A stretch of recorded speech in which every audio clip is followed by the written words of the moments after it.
she is one of the most admired religious figures of the 20th century. Mother Teresa's legacy, however, has never been universally accepted. Her clinics were known for their simplicity, though critics called them under-resourced and poorly managed. And while her image did inspire millions, her approach to pain and poverty left others deeply uneasy. Her story began in present-day North Macedonia, where she was born as Agnes Gojan Boagio in 1910 to an Albanian family. Drawn to religious life from a young age, she joined the Sisters of Loreto convent at 18 and moved to India to teach in a Catholic school. In 1946, during a train ride, she experienced what she called a call within a call, a divine urging to leave the convent and serve the poorest of the poor. With church approval, she founded the Missionaries of Charity, a religious order devout to caring for the sick and those with little life left.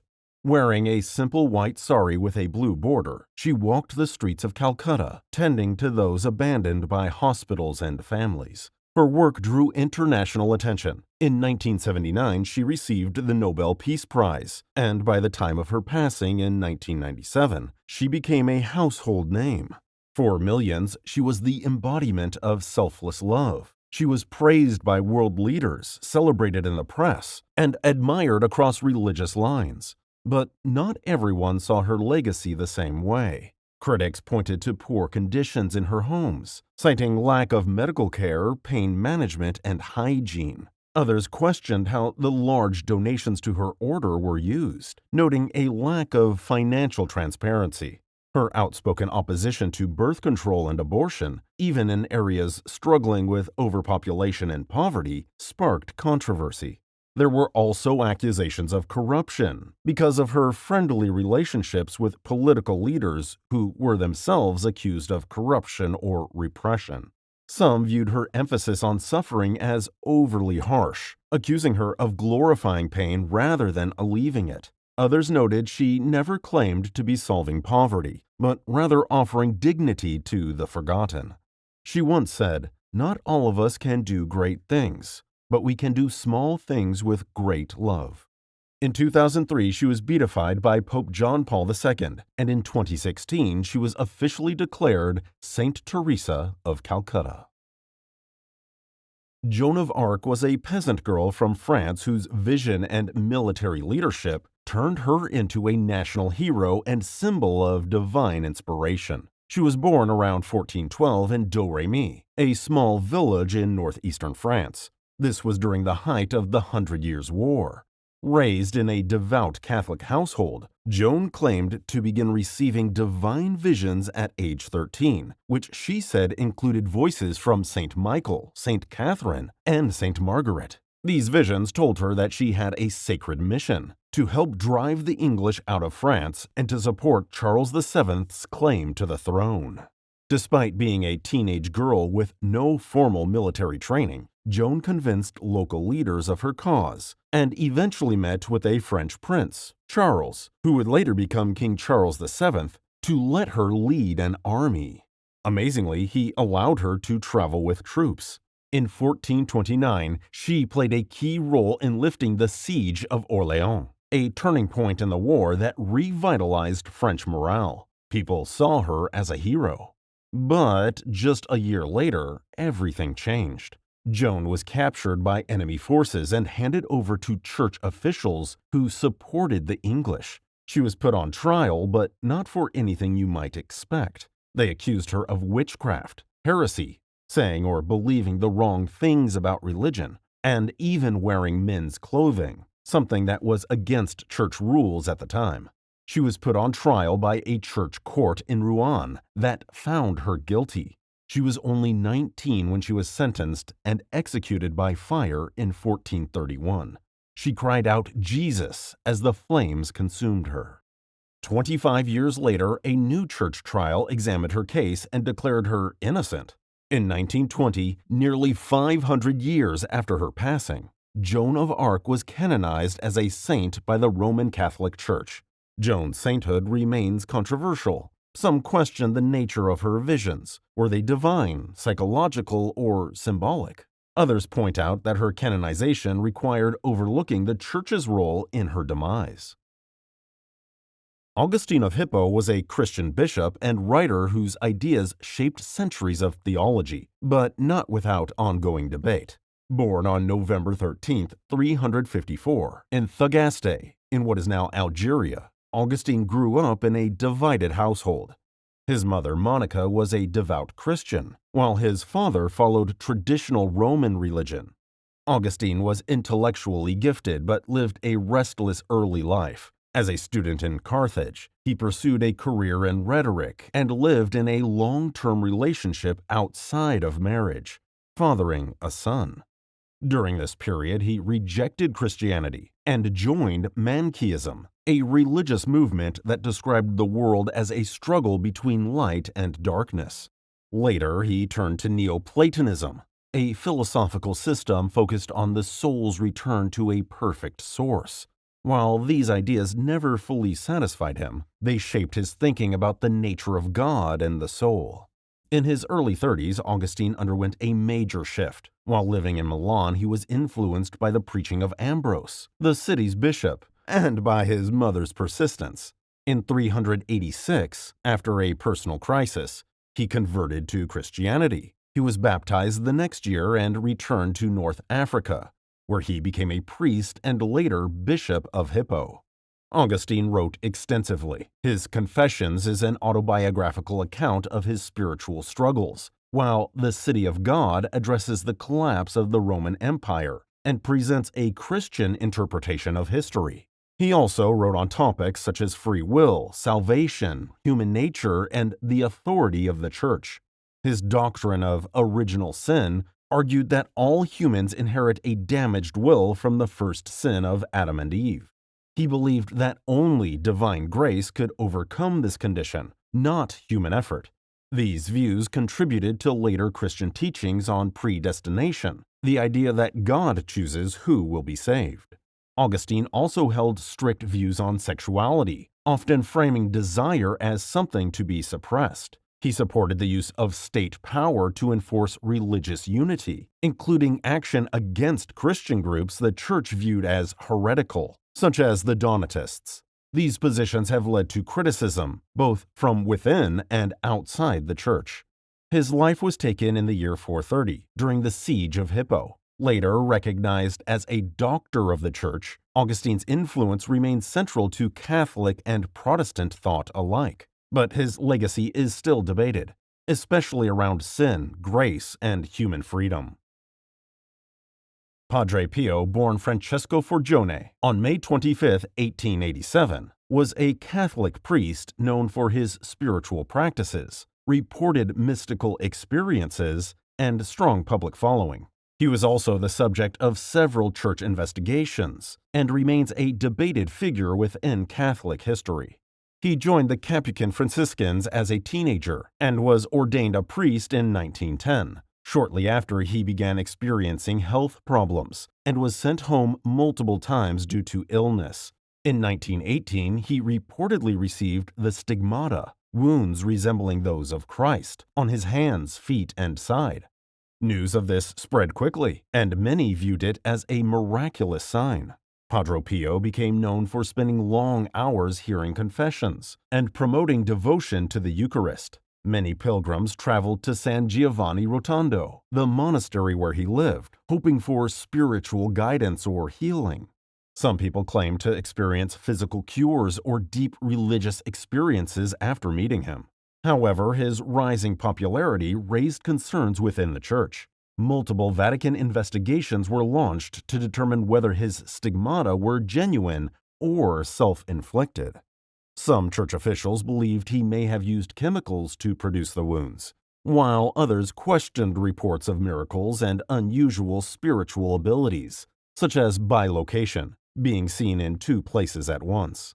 As a result of these concerns, Padre Pio faced restrictions during the 1920s and 1930s. He was barred from saying Mass publicly and forbidden from hearing confessions for a time. These decisions were not explained in detail and were later reversed without official clarification. Despite the scrutiny, public devotion of Padre Pio continued to grow. He was known for his discipline and guidance to those who sought him out. He passed away in 1968 and was canonized in 2002 by Pope John Paul II.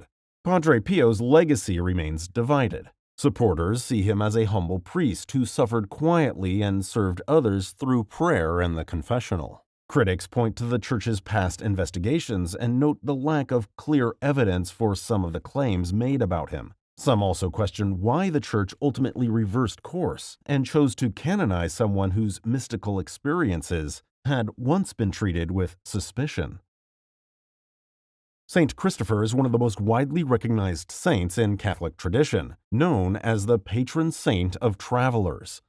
His image has appeared on medals, car dashboards, and keychains for generations. Yet, despite his popularity, the Church has questioned whether he existed at all. According to legend, Christopher lived during the 3rd century and was martyred under the Roman Empire. His name means Christ-bearer, and the most well-known story says he once carried a small child across a dangerous river. Halfway across, the child became incredibly heavy. When Christopher reached the other side, the child revealed himself to be Christ, saying Christopher had just carried the weight of the world. The story gave him symbolic meaning as someone who bears spiritual burdens and helps others cross into safety. However, no contemporary records of Christopher's life exist, and historical evidence for him is lacking. His name appears in early Christian devotion by the 5th or 6th century, and churches were named after him as early as the 7th. But the details of his life seem to be drawn from legend rather than verified history. In 1969, during reforms to the Roman Catholic calendar, St. Christopher's feast was removed as a universal celebration. This did not mean he was decanonized, but it signaled that the Church could not confirm enough historical evidence to include him among saints with well-documented lives. His name remains on the list of recognized saints, but his feast day is now optional and celebrated mainly in local traditions. The decision created confusion among many Catholics. For many, St. Christopher had been part of personal devotions for years, especially among those seeking protection while traveling. The change led some to question how saints are chosen and what role legend plays in religious practice. The controversy surrounding St. Christopher is about historical accuracy. He represents a category of saints whose stories may have developed from oral tradition, symbolism, or regional devotion rather than actual biography. Some see this as a problem, while others view it as part of how faith has always functioned, especially in the early centuries of the Church. Edith Stein was a Jewish-born philosopher, educator, and Catholic nun who was executed at Auschwitz during World War II, and later canonized as a martyr.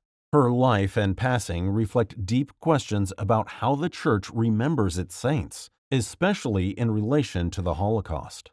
She was born on October 12 in 1891 in Poland, into a devout Jewish family. An exceptionally gifted student, Stein pursued philosophy at the University of Göttingen and later at Freiburg, where she became the assistant to Edmund Husserl, a major figure in phenomenology.